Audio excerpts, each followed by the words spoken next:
What's good, y'all? As you can see, hold up.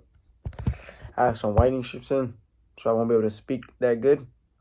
But, alright.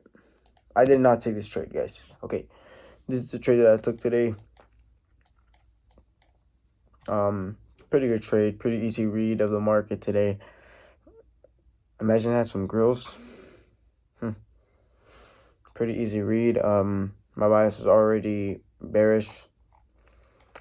Since we created these all-time highs during London, and it was London high as well. I already knew we were bearish, but not because of, mostly because of this. It was mainly because we had a bearish SMC at the highs. So you can see that right here.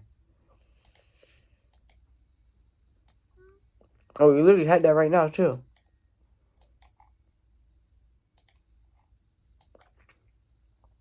Swept all-time highs on NQ, then not on ES. All-time highs are literally all over here. Wait, why is ES so different? See, we didn't even sweep these all-time highs. We just came down and dumped on ES, but on NQ, we swept all-time highs. So, yeah, that's the reason I was actually looking for shorts today, because overnight, hold on. We never really swept any significant draw on liquidity overnight. We did sweep this, and then we started coming up like a very slow uptrend. Swept this draw on liquidity to the upside, I guess. But yeah, that sweeping all-time highs right here on NQ just solidified it. I could have caught a way better entry, but since I'm trying to implement OTE into my strategy, I didn't. Right when we had this bearish candle, I was actually gonna enter, but then I was like, okay, we don't really have confluences. But you know when you have that feeling, because sometimes all you need is sweep of liquidity. Since it's such a significant sweep of liquidity, all-time highs, you can just tell it's gonna be shorts. Even after my bias was bearish, if I did, let's see what my return would have been. It would have been like right here, maybe. Okay, TP would have been here. 2.25, 111 points. Okay, we just move it back for 2.56. But I like confluences because it gives me better risk to reward. Yes, it didn't sweep that, but it tapped into this gap, so that was enough.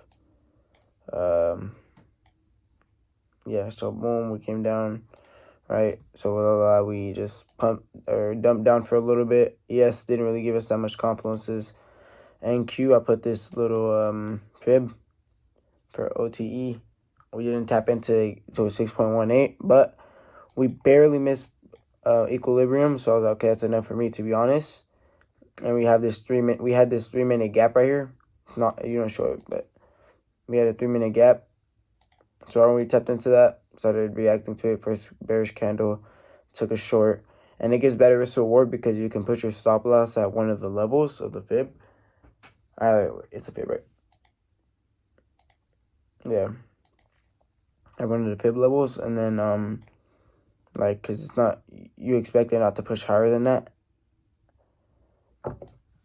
Now I was aiming for these lows. I know there were some people out here that aim for these lows, but I didn't think that was as high of a probability to happen. All these draws on liquidity here. This is my break-even point. So once it got past this, if it came all the way back up, I would have got stopped at break-even. We see that's a good risk reward, 2.51. And I was just looking at this. I was thinking about, okay, I would take this, but then I was like, nah, I'm not gonna take it. Might as well just go with the one dub for today and we're done. But if I did, it would have been a perfect entry at the 0.618 level. Came all the way down. And the way that I think about it is, I know after sweeping a draw on multiple draws on liquidity, all these draws on liquidity, we could just chop for the rest of the day.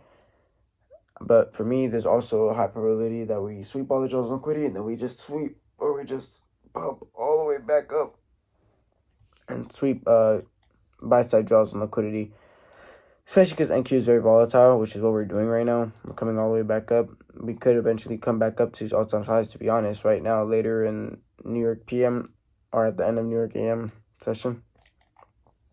Or we might just stay here and chop or react to this gap and push lower. So there's so many possibilities, just about which is more likely to happen. And I think we either chop for the rest of the day, or we react to this gap, or we come up and see this liquidity again. But yeah, my entry would have been exactly at this 0.618. And there's actually probably people that took this, to be honest. We had the leg that swept liquidity. So from this point to a new swing high, so there. So it would have been here. Would have been a perfect trade too. Stop loss would have been 0.79. So it's like a high risk to reward, so you don't lose a lot if you lose. And then my target, I would have put it here, which is what you saw at the beginning of the video. So we're at 4.51. But if you're like how I said, if you're someone who thinks it's gonna go all the way back up, you can put it literally all the way back at this all-time high. It's just like more than halfway there, and that's a crazy risk reward. And I know there's somebody in this trade right now, in the market, with the real money right now, for sure. And it's a perfect trade too. Look, literally bottom tick this right here. Or technically not, because this would be a bottom tick all over here, but like bottom tick this retracement. So that's good enough. And this is like, so far you wouldn't have had any drawdown at all. Like we haven't came down into negative yet at all. We're all the way up here. So it's kind of crazy. But yeah, that was my trade.